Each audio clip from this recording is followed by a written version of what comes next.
ಬೀಜಾಕ್ಷರಿ ಹೊರನಾಡ ಪುರಾಣೇಶ್ವರಿ ಸೌಭಾಗ್ಯ ಭಾಗ್ಯೇಶ್ವರಿ ಸೌಂದರ್ಯ ರತ್ನಾಕರಿ ಸೌಭಾಗ್ಯ ಭಾಗ್ಯೇಶ್ವರಿ ಸೌಂದರ್ಯ ರತ್ನಾಕರಿ ವಿದ್ಯಾನಂದೇಶ್ವರಿ ಮಾತಾ ಪೂರ್ಣೇಶ್ವರಿ ವಿದ್ಯಾನಂದಗರಿ ವಿದ್ಯಾನಂದಗರಿ ಭವತಿ ಭವತಿ ಭವತಿ ಭಿಕ್ಷಾಂತೆ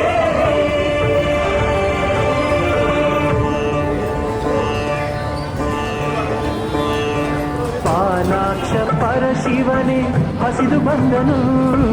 ಭವತಿ ಭಿಕ್ಷಾಂದೇಹಿ ಎಂದನು ಈ ಅನ್ನ ಪೂರ್ಣೆ ಕೈ ತುತ್ತು ತಿನ್ನುತ್ತಾ ಪ್ರಳಯ ವಿಲಯ ವಿಷಯ ಹಸಿವ ಮರೆತನು ಭಕ್ತರಿಗೆಂದು ಈ